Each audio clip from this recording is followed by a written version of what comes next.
Hello. Welcome to another episode of the GSMC Wrestling Laureate podcast, brought to you by the GSMC Sports Network. I'm your host, Eric Rodriguez, here every Monday through Friday, 8 p.m. Pacific Time, 11 p.m. Eastern Time on the GSMC Sports Network. So, hope you guys are having a great week. Today is Wednesday, or like my mom like to always call it hump day. Come on, guys. Don't think like that. Don't get too excited. No, I'm just kidding. But no, you're trying to get over that hump, and then now you got to look down toward a successful Thursday and Friday. So here to get you along the way, here to get us through a week, we have a great week of wrestling tonight. We have AEW Dynamite. And on Friday, of course, always SmackDown. And Saturday, we have SummerSlam. So a lot of cool things to look forward to as a wrestling fan, to be honest. So you can't really complain too much. Thank you so much for tuning in to the GSMC Wrestling Laureate podcast, brought to you by the GSMC Sports Network. We have a great show for you today. On tap, we have our WWE NXT Great American Bash Week 1 preview.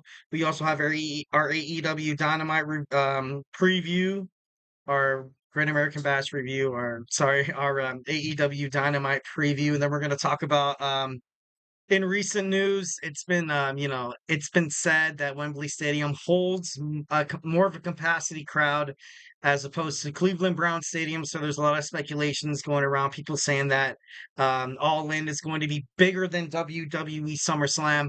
So we're going to talk about it a little bit, maybe debate a little bit, kind of get into the matches and stuff like that. And I want to hear you guys' opinions. Of course, I always just share mine. You know what I mean? Like, you guys are dying to hear whatever I have to say every 8 p.m. Pacific Time, 11 p.m. Eastern Time. I'm just babbling on about professional wrestling. But hey, you guys always have that tips and donations link. You'd always send that chat. Nevertheless, we're a family. We're a wrestling family, 1,010%. And then we're going to move on to segment 4. We're going to talk about my most memorable SummerSlam moments. Totally biased, obviously subjective as hell. So, if you have a favorite SummerSlam moment, make sure you hit me up in the chat. In our 5th and final segment, like we do every Wednesday, we ended off with our Wednesday's weekly wrestling news. So a lot of fun just ahead of you guys. But before we move on any further, I want to remind you guys to hit up that tips and donations link. Hit up that chat. I want to hear you guys' beautiful voices. I want to hear you guys' takes in terms of professional wrestling. Remember to Superman punch that like and subscribe button to the show. Also follow the show, follow the GSMC Sports Network for awesome content, for more sports and podcasts and stuff like that. It's pretty dope over here. Be a part of this GSMC Sports bloodline. Here at the GSMC Sports Network, we do love a lot of peace, love, and positivity, 1,010%. So don't be too shy to hit up that chat. Give me a shout out where you're listening from. And yeah, let's talk about some good old fashioned wrestling. Once again, the link is at the gsmcpodcast.net. All right, so we got a segment 1. We're going to talk about NXT's Great American Bash Week 1. And we got off to a hot start. Obviously, you saw the host, you saw Hank Tank, with a little, with a kooky entrance. I got to be honest, the nice little intro kind of gave me, like, I don't want to say like Attitude Era vibes and Attitude Era meeting up with the new day and age of professional wrestling. A little family friendly, somewhere where you can take the kids and watch wrestling along with your beautiful children, which is something that WWE definitely is a marksman for. So, definitely love the intro. So we're going to start off. We have the WWE Women's World Champions retaining their titles, Alba, Fyre, and also Isla Dawn, the Unholy Union, or I think they like to call themselves. But they defeated Lash Legend and Miss Jackson of Metaphor. And overall, I thought they were pretty damn impressive. I thought overall, like, they did really, really well, able to establish themselves in the ring as tag team competitors. Uh, obviously in the beginning of the match, you saw Lash Legend, kind of took it out, thrown into the steel steps. So, you kind of saw them fight their way up. It was, it's not like it wasn't like, like a landslide win. But in reality, we all know why they are the WWE World Women's Tag Team Champions. They have a gauntlet to go through. Next, they have to face Bianca Belair and Jade Cargill, and then in the future, Zoe Stark and Shayna Baszler. So if it's WWE wants to make Alba, Fyre, and Isla Dawn look absolutely amazing, making them look like they are the perfect tag team, which I believe they are. I believe they are 1,010%. My number one rule for men's wrestling is I hate it when two singles superstars come together to fight for tag team titles. I feel like if you're a tag team, you should stay in the tag team division. You should highlight the tag team division. With that being said, in the women's division, of course, you have Chelsea Green and Piper Niven. Then you have Katana Chance and Kaden Carter. You also have Damage Control.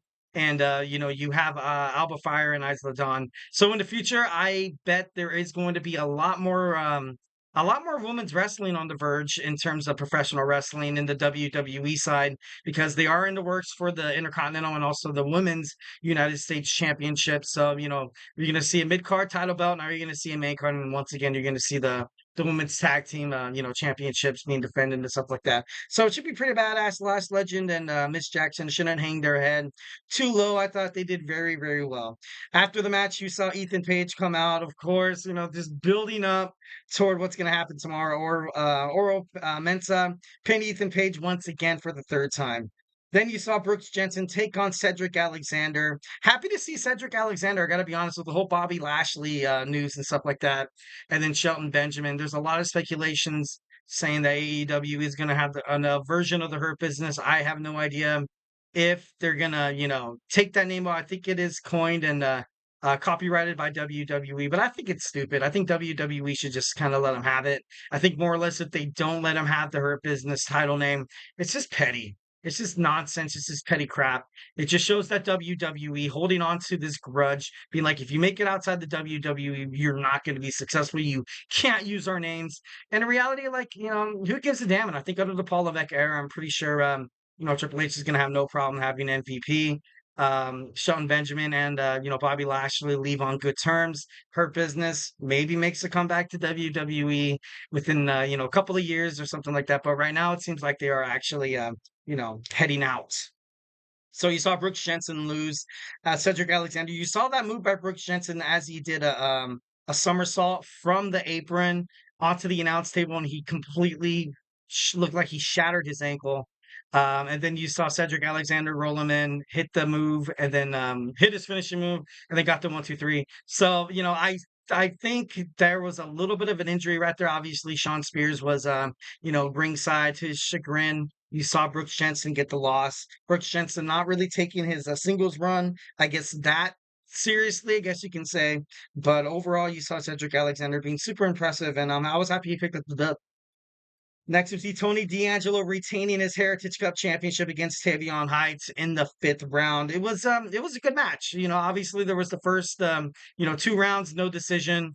And then round 3, you saw Tony D'Angelo. Round 4, you saw recuperated Tavion Heights with the pump up speech from Ren Sinclair of looking from the outside in terms of being a part of the no quarter catch crew. I thought Tavion was going to do it. I was kind of hoping, I still think that Tony D'Angelo is still in the main event, picture in terms of WWE NXT. So, the Heritage Cup, I feel like would do wonders for the no quarter catch crew. Obviously, sorry, there's something like itch in my back.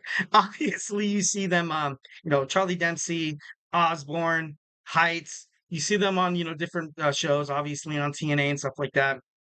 Just kind of having something like that, like the Heritage Cup that you can defend from promotion to promotion, I think it'd be pretty cool. Honestly, like if you see the Don in TNA, he would look so out of place. But that's in my opinion. I think watching the D'Angelo family walk out of NXT to defend their Heritage Cup championship at Impact Wrestling, it would just, I don't know, it just doesn't really look like it fits. But Charlie Dempsey, Tavion Heights, Osborne, it would be amazing. So, definitely think that's going to happen in the future sometime, some way.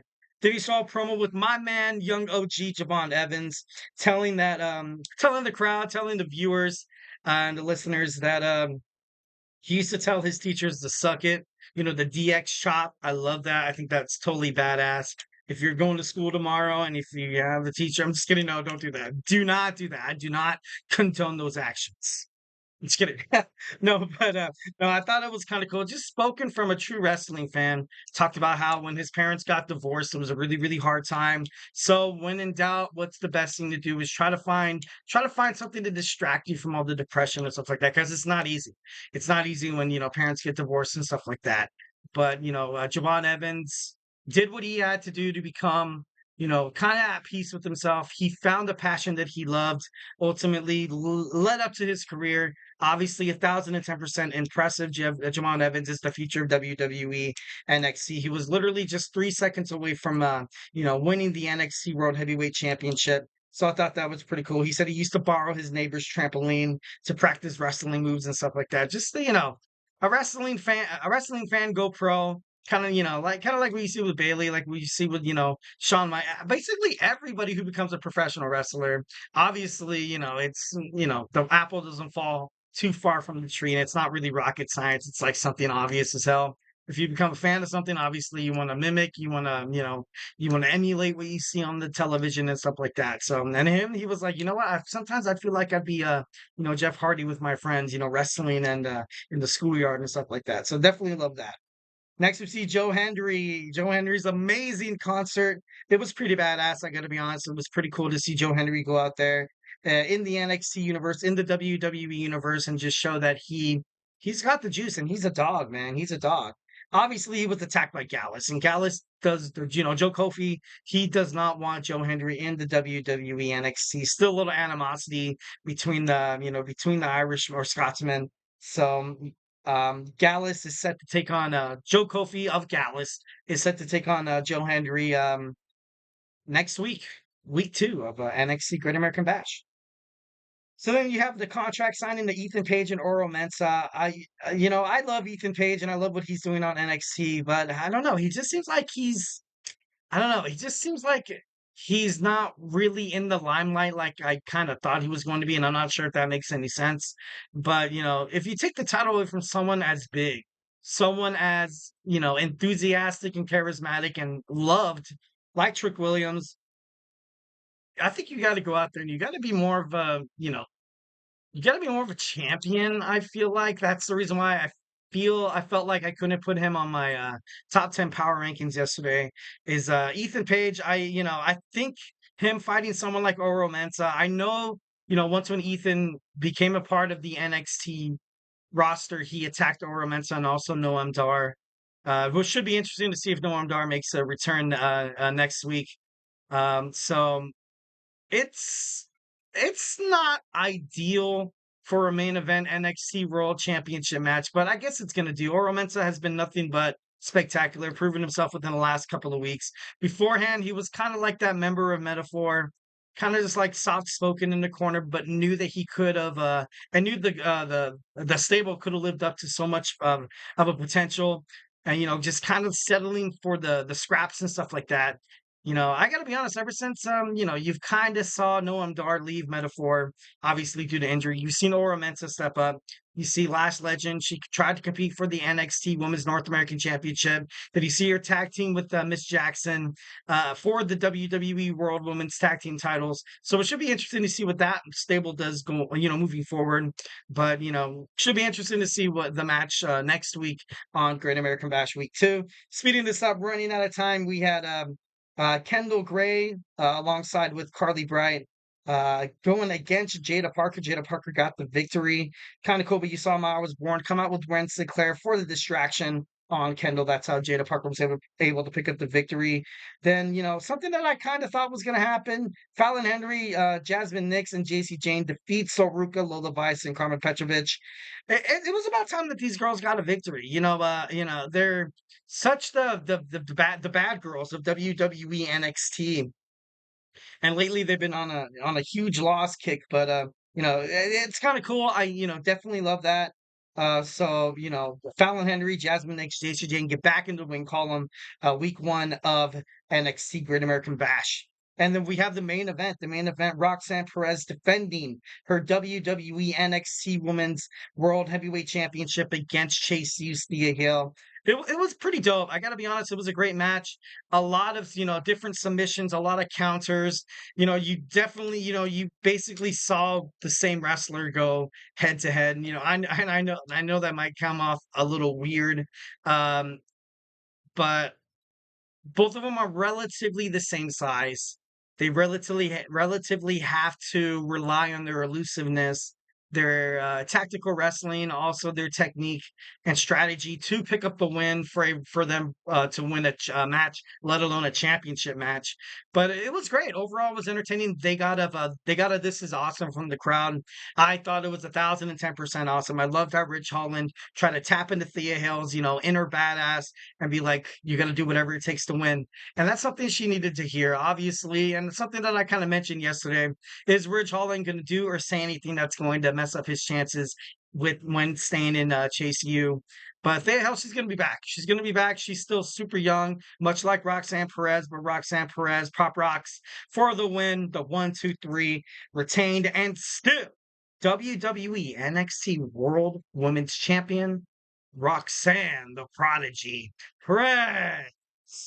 All right, guys. So next, we're going to talk about AEW Dynamite. It is live tonight. Can't wait to see it. I have it on record right now. I have not checked Twitter, TikTok, Instagram, Facebook, nothing of that sort. So I want to be completely surprised. So yeah, let's talk about some AEW Dynamite when we come back. I feel like I'm losing my mind. Is everybody in the world blind? Please, Lord, give me a sign, a sign.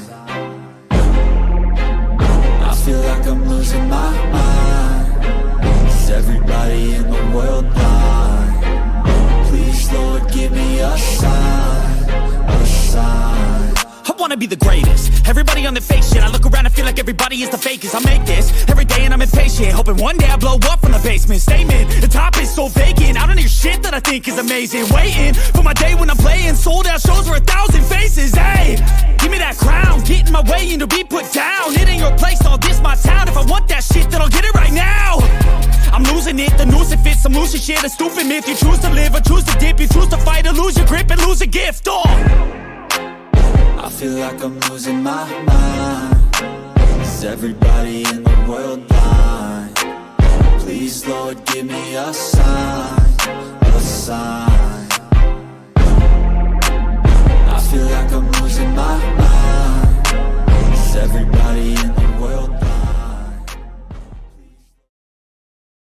All right. Welcome back to the GSMC Wrestling Laureate podcast, brought to you by the GSMC Sports Network. I'm your host, Eric Rodriguez, here every Monday through Friday, 8 p.m. Pacific time, 11 p.m. Eastern time, always on the GSMC Sports Network.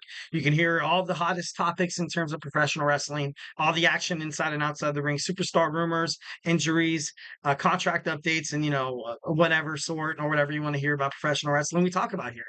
Professional wrestling news as well. So we're just kind of reiterate what we talked about. We recently got done talking about our WWE NXT Great American Bash Week 1 review. Now we're going to jump on to our AEW Dynamite preview. Dynamite actually got some pretty good numbers for Blood and Guts. Obviously, a lot of excitement heading toward AEW All In at Wembley Stadium, especially, too cool, not coincidental, but you recently saw MJF make his way back onto the AEW roster, as well as the Hangman Adam Page. So a lot of cool stuff. Then you saw Darby Allin once again come back. So yeah, but before we get into on any of that, I want to remind you guys to use the tips and donations link at the gsmcpodcast.net. Shoot me your comments, questions, or concerns. Tell me what you like. Tell me what you don't like. We get a number of questions, a lot of questions from viewers like you that come in during the show. So to ensure that your question gets read on air in front of millions of people and millions, I want to remind you guys to use this link. Obviously, and anything's greatly appreciated.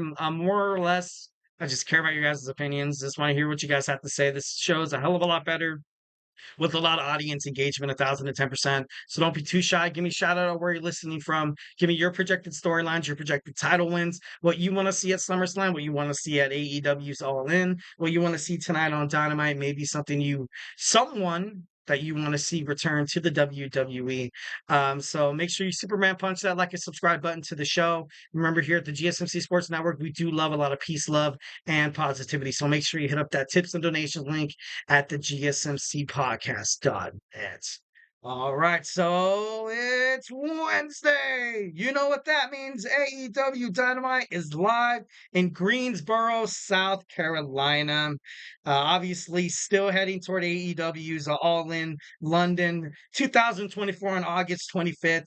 Quite, you still got a solid month, still got a solid 3-4 weeks of AEW wrestling, so a lot could happen until then. So Wembley Stadium, it's waiting, it's hot, it's on the market. So yeah, let's talk about some AEW Dynamite. First, we're gonna start off with the CMLL World Women's Championship Eliminator match. Tonight we have Willow of Nightingale going up against Chris Statlander. And for this match, you know what? I feel like, of course, after you saw what happened at Double or Nothing, you saw Willow of Nightingale lose her AEW TBS Championship to Mercedes Moné. I want to see these girls go at it. I want to see these girls go at it maybe in like a no rules hardcore match. Obviously, both of these women have a lot of animosity toward each other, a lot of hate, just a lot of grind, just I think it's going to be, obviously with that freaking dope Stokely, that guy. God, I hate that guy. But he makes an injury interesting. I think 1,010%. So I want to see these girls go at it. I see Chris Statlander maybe with the help of Stokely win this match tonight, and we're gonna get it at AEW All In the title match. So 1,010%. I think that Willow Nightingale, although how much I do love her, although how much I think she's such like she's such the boss, man. She's the women's champion. She is the women's champion of AEW, like without a doubt. So, definitely think that's going to be awesome. Definitely think that's something that AEW should probably consider. Chris Statlander taking on Willow of Nightingale for the CMLL World Women's Championship at AEW All in Wembley Stadium would be gold. Next, we have the aerial assassin Will Ospreay. Ospreay, taking on the Murderhawk monster Lance Archer. Lance Archer was recently seen absolutely causing demolition inside the arena at an AEW showing, but I gotta be honest, like I know he's technically, buddy with the Dark Order and stuff like that. Will Ospreay rely on maybe some of his Don Callis family to help him out? And when he relies on them, maybe they turn their back on him like Kyle Fletcher does or something. Maybe you see Trent Beretta come out and absolutely kill it. So 1,010%, I think that Will Ospreay will probably pick up the victory tonight. Although Lance Archer has been absolutely on one lately. He's been so, just demolition, such demonic, such demanding, but most importantly, he's been winning. And that's something that, AEW now you have you're gonna have a match between Will Ospreay and Lance Archer. There's, honestly, I think it's going to be, it's gonna be freaking awesome. It's gonna be dope. So it's gonna be interesting to see what MJF does within this match because he does have a rematch for the AEW the AEW American Championship heading toward all in. Will Ospreay has the home field advantage. Would be pretty crazy to see Maxwell Jacob Freeman getting involved in this match. So, guys, tonight for the first time ever, we're going to see the Hangman Adam Page take on Darby Allin. Obviously, the last time you saw Darby Allin, that crazy SOB, he got Team AEW the victory at Blood and Guts, threatening to light Jack Perry on fire. Jack Perry, even himself, he was like, you know what, I don't care, just do it, I don't quit. But then you had to see Matthew Jackson kind of step in, and he was like, no, man, we can't do this. You have a title shot for the TNT Championship at All In, and then you also got the victory at Blood and Guts. So to be honest, I feel like one of the biggest superstars right now who has a pretty bright future ahead of himself, despite the fact that every single match he goes into, he seems like he's always getting his ass kicked. Classic Mick Foley vibes.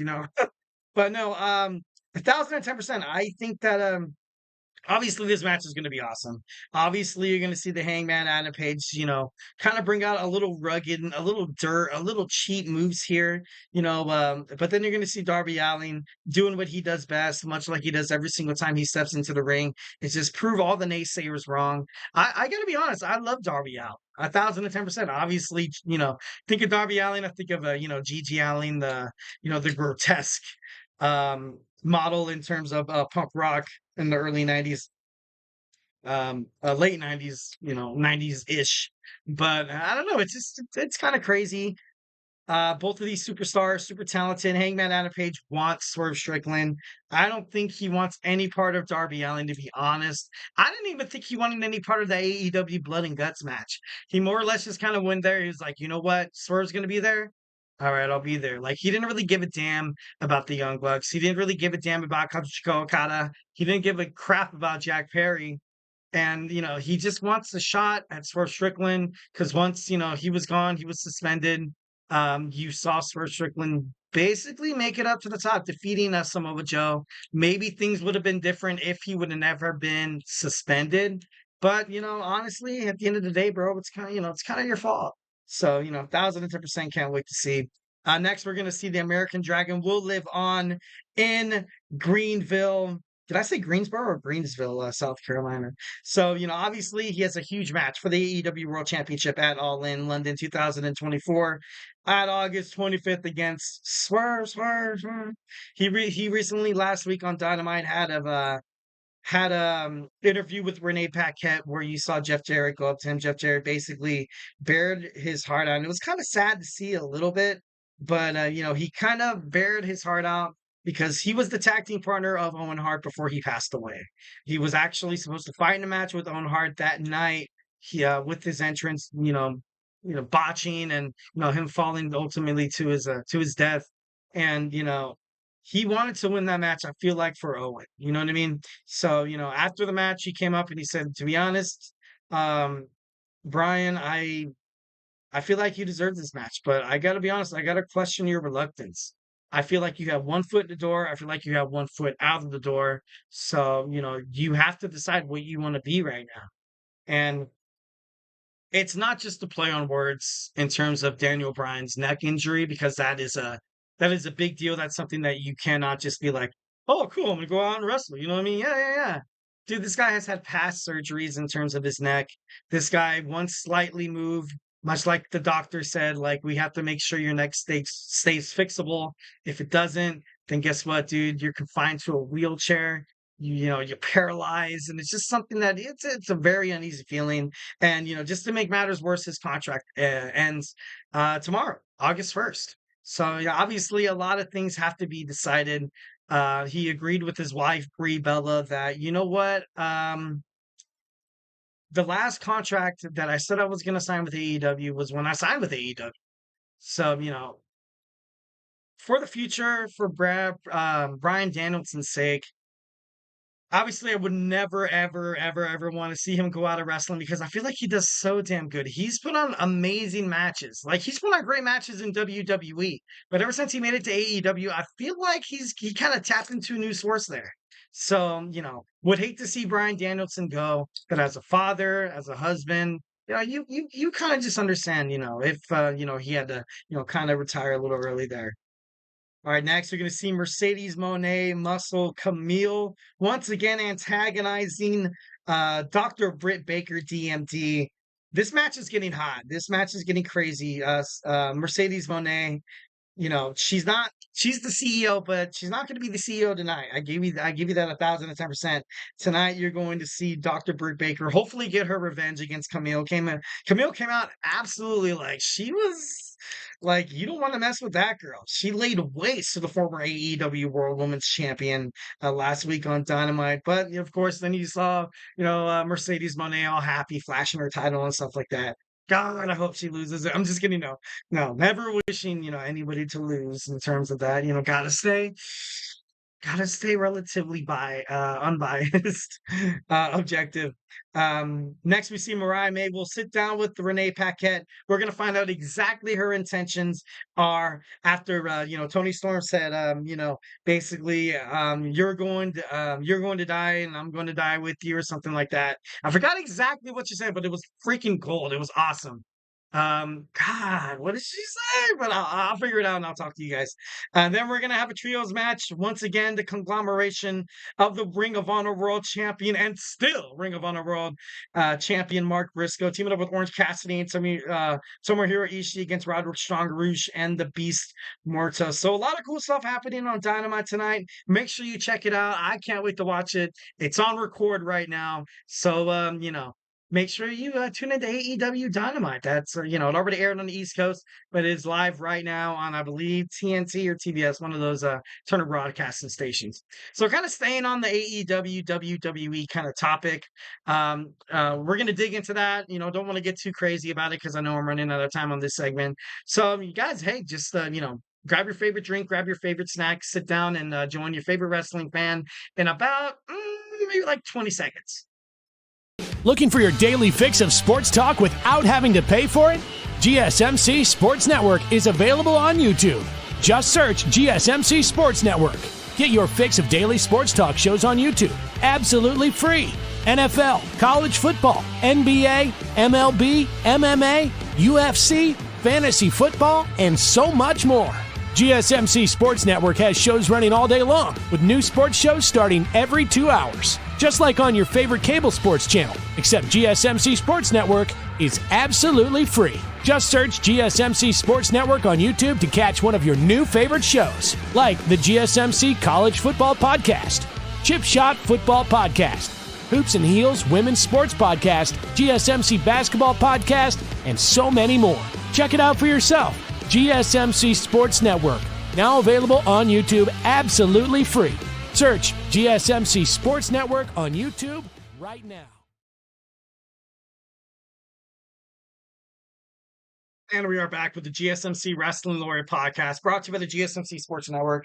I'm your host, Eric Rodriguez, here every Monday through Friday, 8 p.m. Pacific time, 11 p.m. Eastern time. Going to talk about all things professional wrestling on the GSMC Sports Network.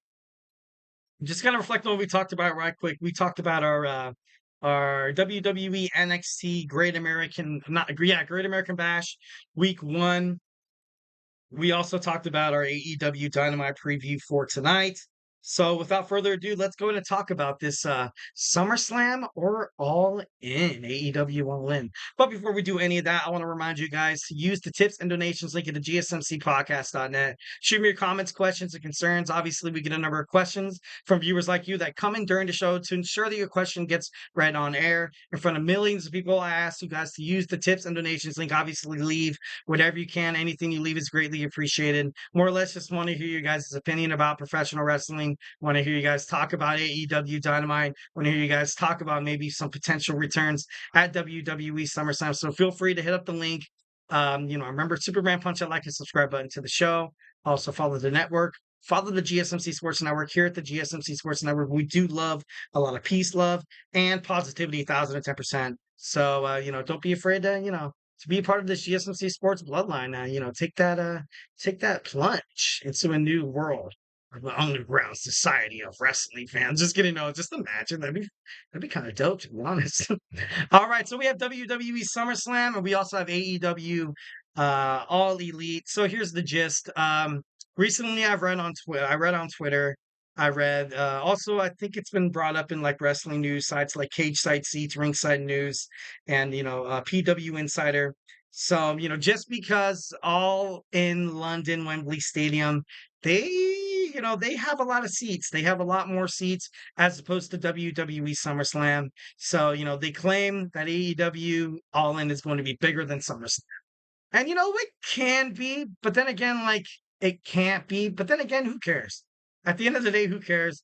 If you get a really good, already 50,000 seats are going to be, tickets are sold from WWE SummerSlam. Obviously, when you are flying across the Atlantic Ocean, into the United Kingdom in London. People want to see wrestling shows. They don't get it a lot. So, and I'm not trying to compensate to be like, oh, AEW should be, thinking, not be taken so, so seriously because they got a bunch of, Englishmen from London to be like, oh, cool, we have wrestling, you know what I mean? So, might as well go to one thing better than nothing, you know what I mean? No, 1,010%. I like AEW. I think 1,010% that he's going to be great. I feel like the product's going to be amazing. Both of the SummerSlam and also AEW is going to be fantastic. 1,010%. So, I'm excited for both of these, but it's just kind of crazy how, you kind of have wrestling media kind of matching it up a little bit, kind of just throwing shade at each other, trying to start this East Coast, West Coast rivalry like Biggie Smalls and Tupac Shakur. I'm just kidding. No, nothing like that. But no, I don't know. I just, that's how it is in terms of professional wrestling. When you see a cross promotional wrestling, a war, it's a possibility. It's a possibility, 1,010%. So I got a chat right here from my man Logan McNelly saying hi man. Hope you all doing well. Hope you're having a great week. What do you think of Roman coming back? I hope he does. I think he does, but you're not going to see him step inside the ring. I guarantee you that. I still think, and this is my opinion, 1,010%. I still think Solo Sikoa really needs to establish himself as a singles wrestler before we get this match kind of going. The next pay per view we have is WWE Bash of Berlin, but I definitely think, for Roman to make an imprint on, or just hinting at him taking back his tribal chief role, he's gonna have to do something with this whole Solo Sikoa, dealio sooner rather than later. Maybe that's the reason why they were waiting. WWE has been waiting to pull the trigger on Jey Uso. Maybe this is the reason why Jimmy Uso has recently been medically cleared to compete. Possibly, we have a civil war. We have a civil war that's going to happen. I think maybe that'd be kind of heading more toward a Survivor Series in terms of like maybe like a Bloodline Civil War Games match would be absolutely electric. So definitely think that Roman Reigns is going to play a vital part in SummerSlam. If he doesn't show up, I think it's to the point where people are going to be so bummed right now because there's been so many speculations and fan rumors and conspiracy theories and stuff like that. So, would love for him to come back, but do I think he's coming back? No, not to compete right away. I can see him, kind of coming back into the scene, maybe a couple of backstage promos. Maybe he tries to fit back in with the new young bloodline, but then he ultimately gets sabotaged and excommunicated out of the group to the point where he's all alone and he has to find, someone to have his back. But, good luck trying to have someone who's going to have your back after what you've done to that WWE SmackDown roster. But then again, Roman Reigns is a free agent. He's not bound to SmackDown. He's not bound to Monday Night Raw. So, and will the wise man come back? That would be pretty cool. That would be, that'd be 110% electric. And I'd be for it 1,010%. So getting into this WWE SummerSlam AEW All In debate. So just kind of looking at some of the matches we have for WWE SummerSlam. We have CM Punk against Drew McIntyre, the special guest referee. Obviously, you have Seth freaking Rollins. We have the undisputed WWE Championship match between Cody Rhodes and Solo Sikoa, which is going to be an amazing match. It's going to be electric. We have the World Heavyweight Championship. Will Damian Priest finally show the world why he deserves to be the World Heavyweight Champion against Gunther? And this is a big match. I feel like this is a huge match for Damian Priest. I feel like if this match ends with Gunther holding up the title, it might seem a little different. 1,010%. I think if you have Roman Reigns coming back, you also have to think about probably the king of WWE SummerSlam, Brock Lesnar. You always see Brock Lesnar having bangers at. This is kind of like his pay-per-view in a certain sense. He has had a lot of great matches at SummerSlam, Brock Lesnar, and I don't know, because he's always so prominent inside the summer and usually around fall, winter, spring, he's doing stuff in terms of trying to promote his brand and stuff like that. So I don't know, it'd be pretty cool to kind of see Gunther win the championship and then out comes the beast incarnate, Brock Lesnar. Then we have a WWE Championship match. We have Bayley taking on Nia Jax. And then, of course, you have Tiffany Stratton waiting in the wings to cash in her Money in the Bank. Will she cash it in on her friend Nia, or will Bailey retain and she'll cash it in on her? Should be pretty interesting. Next, we have the Women's World Championship match: Liv Morgan against Rhea Ripley for the custody of Dominic Mysterio. I'm just kidding. We also have a United States Championship match between Logan Paul and the LA Knight. We also have Braun Breaker taking on Sami Zayn for the Intercontinental Championship. Man, that just, that already kind of sounds like a full load. And it would, for any wrestling promotion, much like I always kind of reiterate, much like I always talk about in terms of wrestling, I think at this point, trying to compare yourself to the success that WWE has is, to be honest, like a little silly. I think at this point, you kind of just go out there and do like all you can, basically, everything in terms of trying to withstand, especially with, the juggernaut that is WWE. And it's something that really can't be compared to. WWE has been around for, forever. AEW is only like 5 years old, so kind of crazy. But and so far what we have for AEW All In, and by all means, this isn't an indictment on AEW, because you still have a couple matches that are still going to be made. We're gonna have AEW World Women's Championship match, Mariah May and Timeless Tony Storm. We're gonna have MJF taking on Daniel Garcia for the AEW American/International Championship. And then what else do we have? What else? Do we have the FTW Championship match?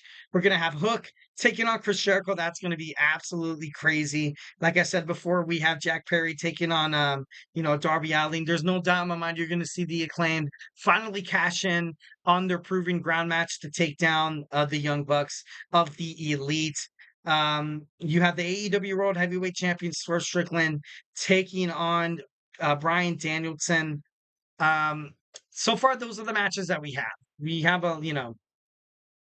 we still have the AEW Continental Championship to be fought for. And I believe we still have the Patriarchy's going to defend their Trios Championship.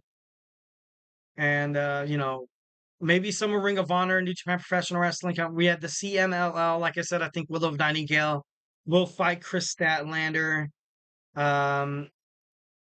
I don't know. It's still up in the air right now. Obviously, I only named like 4 or 5 matches, but it's gonna get bigger. It's just only gonna get bigger. This is probably the biggest event in terms of AEW. This is kind of like their WrestleMania, I feel like. So, a lot of people could possibly be losing their matches. A lot of people could be losing their titles. So, in terms of shock value, in terms of putting on pay-per-views, AEW has been dynamite. And I know that's a play on words, but I know they've been dynamite in terms of the ratings, in terms of pay-per-views and stuff like that. Better than WWE, in my opinion. So, and that's obviously subjective. But I hate that WWE don't have all their titles defended. At the end of the month, instead, the night before SummerSlam, you have DIY taking on the Bloodline, which is kind of silly, kind of naive. But I guess that's how they do it. So yeah. All right, guys. So we talked about some AEW Dynamite All In, and we talked about some WWE SummerSlam. So now we're going to move on to my most memorable SummerSlam moments. Can't wait to dig into that as soon as we come back. So, hey, stay tuned.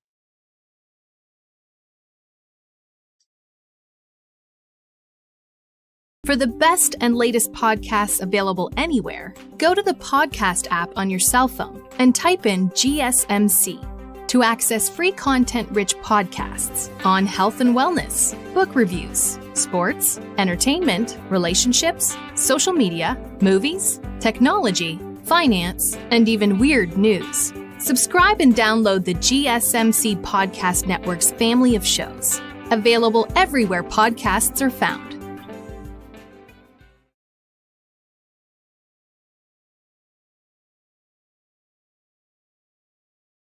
All right.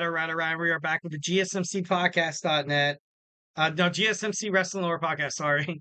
Brought to you by the GSMC Sports Network. Just kind of reflecting on what we talked about. We got our WWE NXT Great American Bash review. We talked about our AEW Dynamite preview. And then we, kind of sat side by side and, looked at what we have for SummerSlam booked for Saturday and what we have so far in terms of AEW All In. Just kind of, comparing the two events. Both of them are going to be absolutely phenomenal. No need to kind of compete with each other at this point. So, now we have my most memorable SummerSlam moment. So let's go ahead and dig on into that. We are rapidly running out of time, like always. I feel like it is not a surprise at this point. So yeah, let's go ahead and talk about some moments.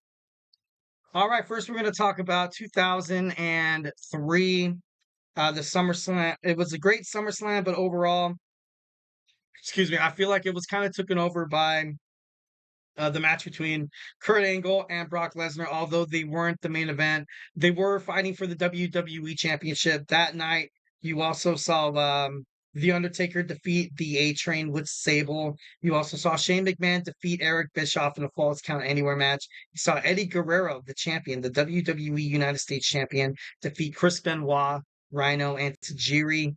And you saw Kane defeat Rob Van Dam in a no-holds-barred match.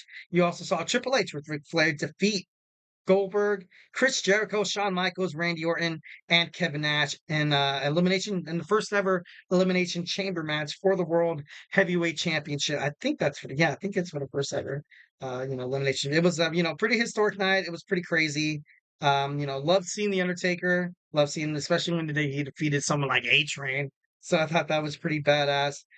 You saw a lot of resistance. You saw them, defeat the Dudley Boys to remain the World Tag Team Champions, which was kind of crazy. But Kurt Angle made Brock Lesnar submit to the ankle lock in the WWE Championship match. So, more or less, it's, it was definitely one of the most SummerSlams in terms of my life. In 2003 was like in the peak of when I became a wrestling fan. So, moving on to 2014, Brock Lesnar taking John Cena to Suplex City. That SummerSlam, you also saw Dolph Ziggler defeat The Miz. You saw Paige defeat AJ Lee. Rusev defeated Jack Swagger. Seth Rollins defeating Dean Ambrose in a lumberjack match. Bray Wyatt defeating Chris Jericho. Shane McMahon defeating Stephanie McMahon. Sorry, Stephanie McMahon. Once again, you see a McMahon in like WrestleMania or No Mercy, or you see them in a Survivor Series or like a SummerSlam. You saw her defeat Brie Bella in the singles match, which was kind of crazy. You saw Roman Reigns defeat Randy Orton, and then for the main event, you saw Brock Lesnar defeat John Cena for the World Heavyweight Championship match. Brock Lesnar, I feel like once when Brock Lesnar came back from UFC, he came off, a little, I don't want to say transparent, because at the same time you're like, okay, this guy's going to go back to, this guy's going to end up back in the UFC because he kicks everybody's ass on the WWE roster. But I thought 1,010% that Brock Lesnar, when he did come home, showing his dominance, beating somebody like in 2014, someone as dominant that John Cena has been throughout his whole career. Would be interesting to see those two get back in the ring together. Imagine Brock Lesnar coming back to kind of rehab his image a little bit, and then you have John Cena looking to fight somebody, looking for a memorable, retirement tour. So, I think it'd be pretty badass to kind of see it like that. But SummerSlam, obviously the biggest party of the summer. You saw a little bit of inner Shield rivalry between Seth Rollins and Dean Ambrose, and then you saw a ridiculous match where Stephanie McMahon, defeated Brie Bella thanks to her sister going heel. So, that's just wrestling. That's, can't be too mad at that. Next, we have SummerSlam 1998. One of the best SummerSlams of the Attitude Era. You saw D'Lo Brown defeat Val Venus via disqualification. You saw the Oddities defeat Kentai and Yamaguchi-san in a handicap match. You saw X-Pac with Howard Finkel defeat Jeff Hardy with a hair versus hair match. Then you saw Edge and Sable defeat Mark Romero and Jacqueline. And then you also saw, hold on, my phone's acting with my notes. You saw Ken Shamrock defeat Owen Hart, kind of in the Lions Den match. I kind of want to read, check this thing back up.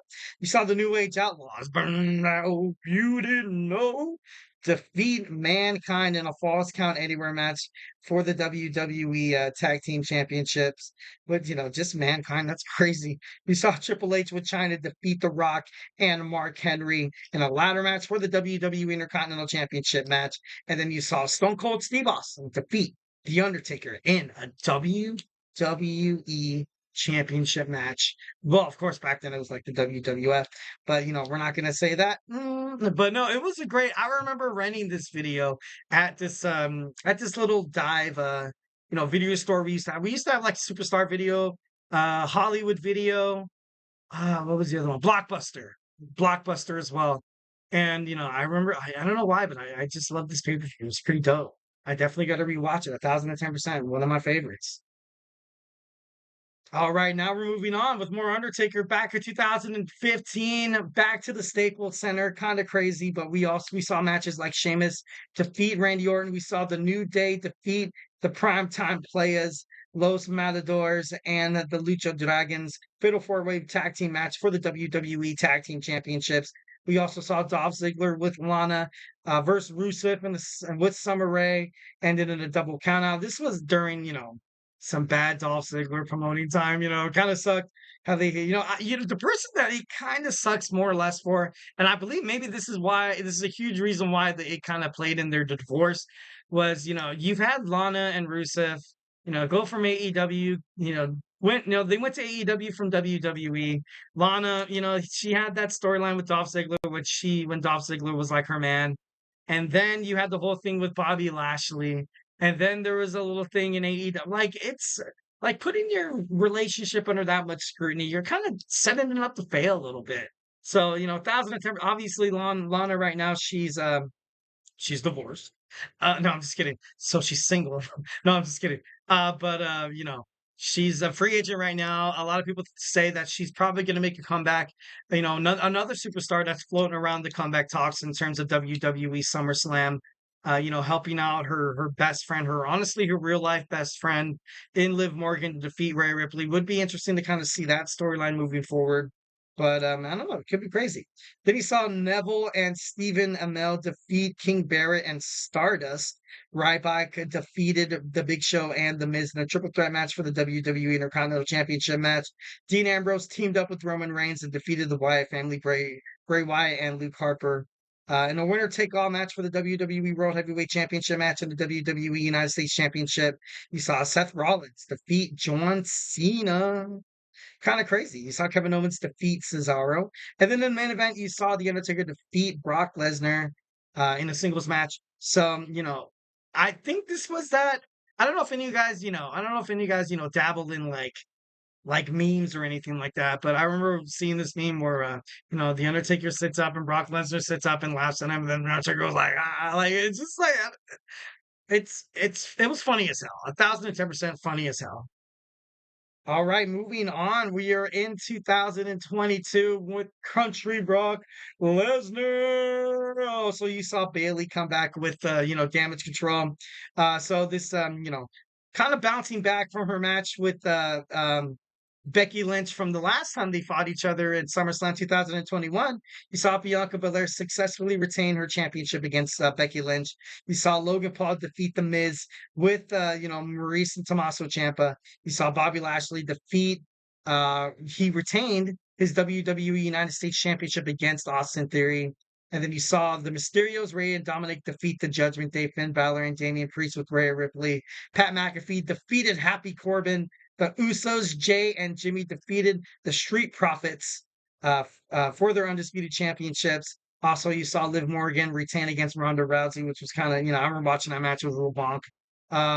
Saw Roman Reigns defeat and retain his undisputed WWE Universal Championship in a last man standing match against Brock Lesnar, where Brock Lesnar lifted up the damn ring with a freaking fork. No, I think it was a tractor. He with a tractor totally messed up the ring, and then you had all the bloodline against Brock Lesnar, and then right here you see on the picture you see Roman Reigns standing tall on top of the whole pile. Country Brock Lesnar was taken down, and he lost that match. Kind of crazy.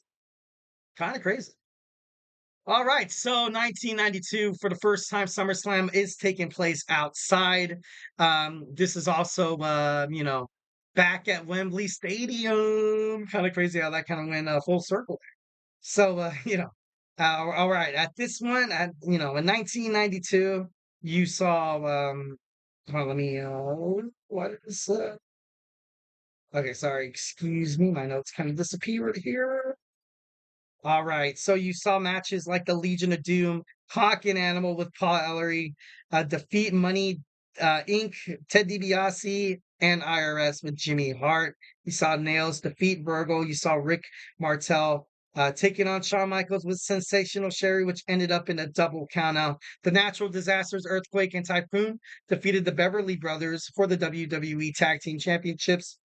You saw Crush defeat the Repo Man. Gotta love that Repo Man.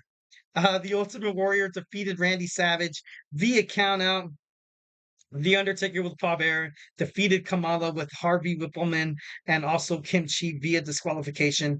And in the main event, you saw British Bulldog defeat Bret the Hitman Hart for the WWE Intercontinental Championship. So, a lot of cool stuff, a lot of crazy stuff at the same time. But, moving on, 2011, I feel like was a huge dawning in terms of, crowning new champions, in terms of, new blood, in terms of, moving on from the Attitude Era, going full force into the Ruthless Aggression Era. Well, this is kind of Ruthless Aggression Era, to be honest. But anyways, you saw Kofi Kingston, John Morrison, and Rey Mysterio in a 6-man tag team match defeat The Miz, R-Truth, and Alberto Del Rio with Ricardo Rodriguez. You have Mark Henry defeated Sheamus via countout. Kelly, the champion, retained her championship against Beth Phoenix with Natalya Neidhart. You saw Wade Barrett defeat Daniel Bryan. Randy Orton defeated Christian Cage. CM Punk defeated John Cena. And then you had him cash in his Money in the Bank. Alberto Del Rio defeats CM Punk and becomes the new WWE champion. And finally, we have in 2000, obviously, this really resonates in me because, love 2000, love it, 1010%. This was kind of like my shiz in terms of professional wrestling. So Ratu Censor with Steven Richards, Bull Buchanan, also the good father, defeated Too Cool with Rikishi. X-Pac defeated Road Dogg. Chyna and Eddie Guerrero defeated Val Venus and Trish Stratton. You saw Jerry the King Lawler defeat Taz. Steve Blackman defeated Shane McMahon. Chris Benoit defeated Chris Jericho in a 2 out of 3 falls match. Edge and Christian defeated the Dudley Boys and also the Hardy Boys in the first ever TLC match for the WWE Tag Team Championship. And like I kind of mentioned before, this was huge because of the tag team division. Definitely got revamped thanks to these 3 tag teams. So, definitely, on one of the special ones, definitely on my list. 1010%. You saw the Cat with Al Snow defeat Terry with Perry Saturn. The Undertaker, once again, The Undertaker showing why he's absolutely impressive on WWE SummerSlam. You saw him as soon as this thing worked. I don't know why it's happening to my phone. You saw him defeat Kane. You saw him defeat Kane in a no contest match. And then in the main event, you saw The Rock, the champion, defeat Triple H and Kurt Angle in a triple threat match for the WWE World Heavyweight Championship. Gotta love The Rock. Do you smell what your boy E is cooking? Burn. Just kidding, no. But anyways, moving on. Don't go anywhere. We're rapidly running out of time. Let's go ahead and see if we can finish this up. We have our fifth and final segment, Wednesday's weekly wrestling news. So hey, stay tuned. Be here or be there or be squared. All right, I'll see you in a bit.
we are back with the GSMC Wrestling Laureate podcast, brought to you by the GSMC Sports Network.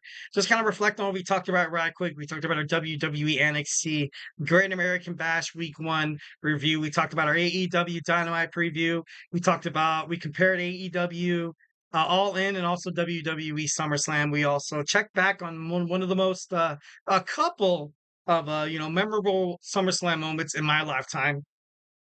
Obviously, if you guys have one to share in the chat, make sure you hit it up. So without further ado, let's talk about our fifth and final segment. Our Wednesday's weekly, sorry, a lot of alliteration there. Wednesday's weekly wrestling news. Oh God, I just love how it just fell on live TV. It's so great. So, guys, in the wrestling news today, CM Punk says that airing his fight back all in at Wembley Stadium last year was kind of ugly. It was kind of ugly for both him, also the people involved in it. Jack Perry, also you saw Samoa Joe in the background. You saw Tony Khan. You saw the guys go at it, and 1,010%. I thought it was stupid. And I remember, recently, when I've always kind of been a fan of AEW, but like when I really honestly started watching it, I remember when the Young Bucks were creating this faction of the Elite. They just wanted to do everything they can to make AEW not about CM Punk anymore. And I think this was 1,010% the reason why they did it. And I just thought it looked bad. It looked bad. And they tried to make it look bad for CM Punk. They tried so damn hard. But I think fans at the same time, they kind of already know what kind of guy Punk is, So in reality, you kind of made AEW look bad. You made the Young Bucks look bad. And like you made this newly found, elite faction kind of look bad. But more or less, you've kind of got people to hate your confidant there, the TNT, AEW TNT champion there, Jack Perry. I know as soon as I found out that, the reason why CM Punk did leave AEW was because of Jack Perry. And, after hearing, I was listening to the Busted Open podcast, and Bubba Ray was talking about how disrespectful Jack Perry was to all the guys in the locker room. Basically, young, act like you don't stink. And, that's not cool, man. That's not cool. And I think Tony Khan kind of made the wrong decision there, got rid of the wrong guy. But, CM Punk, ever since he made it back, this guy's a walking human highlight reel.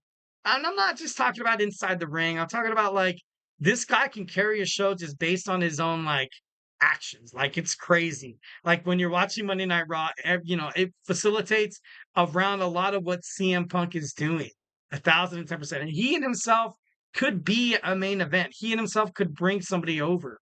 Like, it's just, I don't know. It's just nuts. And, I kind of feel like they aired the footage to kind of rub it in CM Punk's face, because at the time this happened, back in 2023, I believe September 2023, when he got released, I think. Like, you see him coming back. Obviously, there's still a lot of baggage between him and what happened with WWE and the pipe bomb. But I feel like they kind of use this as like, kind of like a way to kind of rub it in, because they waited so long for it to happen. A lot of wrestling news media and a lot of AEW wrestlers were like, you know what? I don't think this is such a good idea. I don't think this is, and of course, like they weren't able to call him by name, but everybody knew, who CM Punk is. They know what he looked like, and they're like, okay, and they're doing this to kind of, I feel like they're doing this to try to spite CM Punk. There was actually, rumors backstage in AEW that the Young Bucks didn't even want to do it. And why would they? Ever since they became EVPs, I don't want to say they were kind of bidding and doing the dirty work for Tony Khan because they love and respect their boss, which by all means is, that's relative. And also that's legit. You know what I mean? Tony Khan is a very, very good owner. Nowhere like Vince McMahon. He cares about his superstars. He wants his superstars to flourish and stuff like that. And, definitely all power to him. 1,010%. One thing, if you guys leave this podcast, one thing, you guys should know that I 1,010% respect Tony Khan as an owner. And I don't know. I just think that whole revealing it, I think you didn't really have to do it. I honestly thought 1,000. And then you saw Jack Perry come back. and everybody automatically just started hating him, and it was just, maybe they're the reason why I hate Jack Perry. Maybe that footage was the reason why I was like, you know what? Because I used to love Jungle Boy, used to love Jungle Boy, but then you have, I don't know, it was just all bad, just something that probably should have never surfaced. But CM Punk saying that the way the AEW did it and the way they aired the footage, it was just ugly. And 1,010%, it's true. 1,010%, it's 1,010% true that it was ugly. It was terrible. It was I think the key word here is unnecessary. All right, Roxanne Perez calls out Julia and also Stephanie Bakure after week 1 of the Great American Bash. I love Roxanne Perez more than the other, but you have these two just dynamic superstars, these girls that can absolutely kick your ass. But Roxanne, you gotta admire the way Roxanne Perez is inside the ring. You gotta admire her promo skills, and I love it. I gotta be honest. The way Roxanne Perez goes out there and she's like, you know what? I'm not the biggest, I'm not the strongest, but I can go out there and I can show you why I can kick your ass. Hit some pop rocks.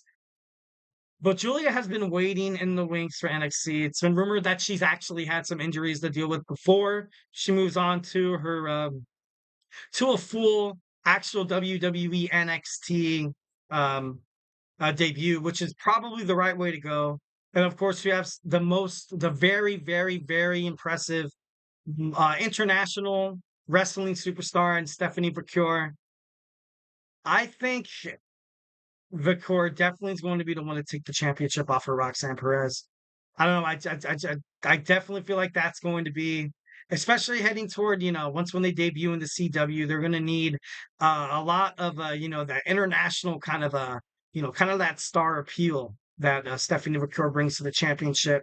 But Julia is someone as well that should not be taken lightly. She can definitely hold the championship, up to high standards and keep it prestigious. So 1,010%, it's I think Roxanne Perez is kind of tagging the tail on the snake that's going to come back and bite you back.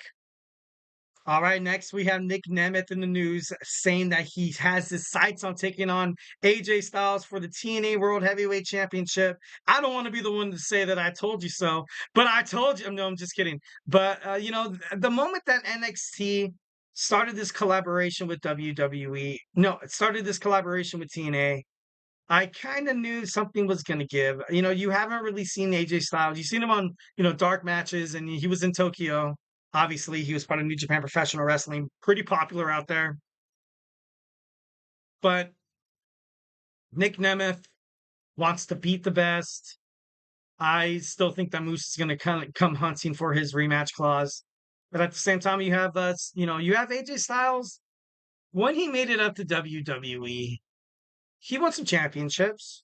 I'm not going to dispute that fact. Had some memorable matches like with John Cena at Royal Rumble of 2016.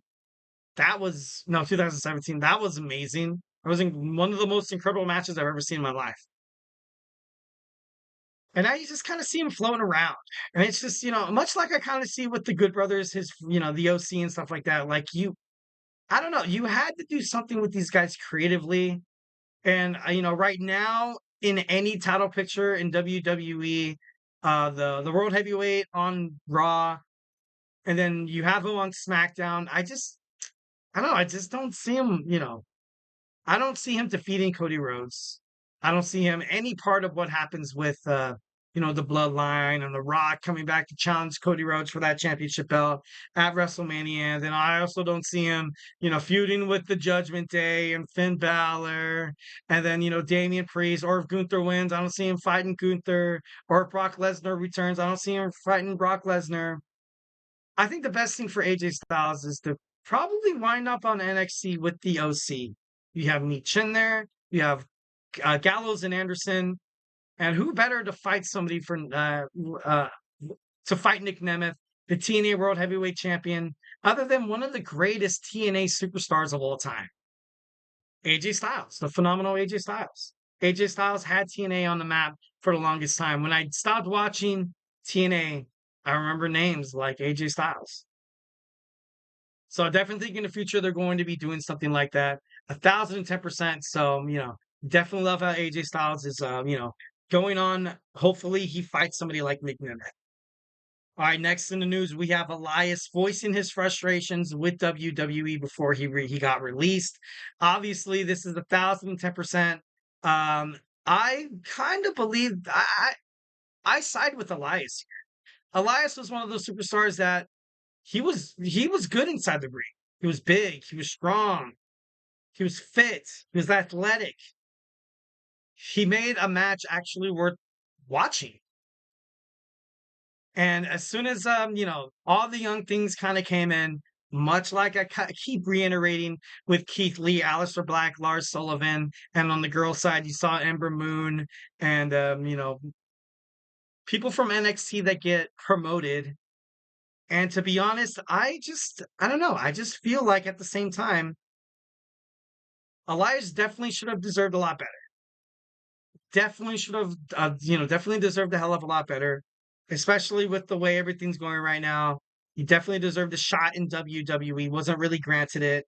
And, there was a point where he was actually turning babyface, 1,010%, and the people loved it. The viewers absolutely loved it. But, lo and behold, and obviously under the Vince McMahon regime, didn't really kind of surface and stuff like that. Kind of crazy. All right, next we have WWE Hall of Famers are set to make an appearance at WWE SummerSlam. We have Rick Steiner and Kane. Honestly, what does that say about, maybe Braun Breaker possibly defeating Sami Zayn for the WWE Intercontinental Championship? Not saying anything, not pointing any fingers, or not trying to conspiracy theory alert. But I just feel like it'd be awesome. I feel like it'd be kind of cool at this point. You have your dad inside the crowd, your uncle, Scott Steiner. Both of them are WWE Hall of Famers. I feel like right now, the Intercontinental Championship, you know what you're going to expect from the WWE World Heavyweight Championship. You know what you're going to expect from the WWE Undisputed Championship. You know what you're going to expect from the United States Championship.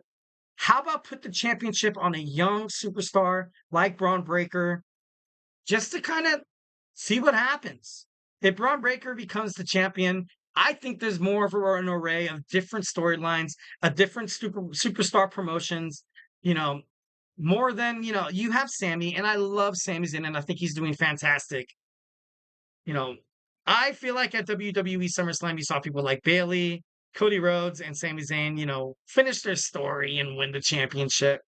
A lot of people say that they are boring champions. They're better chasers than championship holders, which I'm not completely, disagreeing about that. But I just feel like for the Intercontinental Championship to kind of, go totally sideways, be absolutely crazy, you're going to have to see something. You're going to have to see something give here. And especially if they want to make Damian Priest a babyface, they 1,010%. They need to bring a bad guy. They need to bring a real bad guy to fight and to have a championship.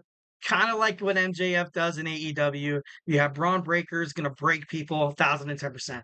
Rapidly running out of time, so let's see if we can spitfire this. CM Punk reveals that he would have never, ever, ever, ever, ever made it to WWE if Vince McMahon was still here. And to be honest, that's, not a surprise. Vince McMahon, not really much to say there, but, I kind of saw that coming. So Mercedes Moné claims the credit for this photo of Shane McMahon and Tony Khan that's got the wrestling industry, that every single news media absolutely buzzing. People are saying, what's Shane McMahon doing there? Is Shane McMahon coming to AEW Dynamite? Is he going to wrestle it all in? What's going to happen with AEW and Shane McMahon? Is WWE hurt? Are they, and all these things have just blown up from a simple gosh darn picture. What is the old saying? A picture is worth 1,000 words. And, everybody right now is absolutely buzzing. To be honest, I was thinking about doing a segment blowing up about, Shane McMahon possibly doing his thing in AEW. But, don't want to jump the trigger too hard. 1,010%, kind of crazy. And lastly, we have Las Vegas securing their bid on WWE WrestleMania with a little cash. Las Vegas Convention Center, which is holding the autograph signings and the events and stuff like that before WrestleMania, gave WWE a $5 million grant. And, also would help with the UFC and the WWE's merger, still kind of contemplating and stuff like that. Obviously, when you think of Las Vegas, well, at least when I think of Las Vegas, I think of the UFC. I think of the UFC 1,010%. Not really the WWE, but I know how UFC out there, it's big. It's extremely big, especially in Las Vegas. They have the UFC Performance Center and stuff like that. So yeah, honestly, guys, hey, thank you so much for tuning into my show. 1,010%. Hope you all are doing well. Hope you guys are having a great, safe night. Thank you for tuning in to the GSMC Wrestling Laureate podcast, brought to you by the GSMC Sports Network. Remember to Superman punch that like and subscribe button to the show. Also, remember to leave a positive chat here at the GSMC Sports Network. We do love a lot of peace, love, and positivity. 1,010%. Remember to follow us on Twitter /X, Instagram, TikTok, and Facebook for more content and updates. And like I always say, if I haven't made you a wrestling fan by now, we have a bunch of other podcasts. We have my boy Emran's podcast, soccer podcast, started in just 6 minutes. So make sure you stay tuned for that. We also have college football right around the corner with my boy Tommy, the GSMC college football podcast. We also have football right around the corner. The NFL starts tomorrow. The Hall of Fame game. It's going to be awesome. It's going to be dope. It's going to be great to see some NFL football. We have the Chip Shop football podcast with my boy Manny. We also have the GSMC football podcast with Kenneth. We have GSMC basketball podcast with my boy Nelson, the GSMC baseball podcast with my boy Sam. Also, in terms of all these sports happening right now, and if you're a fantasy sports goer like I am, if you want to know who to draft during the season, if you want to know your stardoms, your situms, your flex, who you should have as your flex, 1,010% pay attention to the GSMC Fantasy Sports Podcast with my boy Chris Shepard, 1,010%. We also have sports, media, and entertainment. We have the Andrew Tate Podcast. Make sure you stay tuned and make sure you watch that. We also have TJ and Jeremy on sports in terms of, just everything in terms of sports. So make sure you guys check out their podcast, 1,010%. I give you my guarantee, 1,010% or your money back. And I'm just kidding. It's free. The GSMC Sports Network, subscribing to that. It's 1,010% free. So what are you guys waiting for? So, all right. Be part of this GSMC Sports Bloodline. All right. So thank you guys so much. Thank you so much. Hope you guys have a wonderful Wednesday. Hope you guys have an amazing Thursday. I will see you tomorrow, all geared up for an amazing Thursday. Thursdays, I kind of like to dedicate the episode to stuff other than WWE because I'm always chatting about WWE. So make sure tomorrow we're going to talk about AEW Dynamite. Tomorrow we're going to preview TNA Impact Wrestling, also Ring of Honor. Also on Thursday, every single Thursday, we're going to have our Thursday Superstar Spotlight of the Week. Who's it going to be? I don't even know. So make sure you tune into the show. It's going to be dope. So lastly, thank you guys so much. And hey, most importantly, stay beautiful.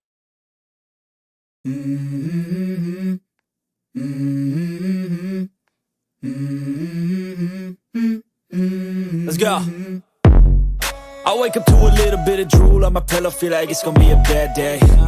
Yeah, I'm tired of shit, and the coffee ain't hit yet, damn, ain't that great. I don't wanna go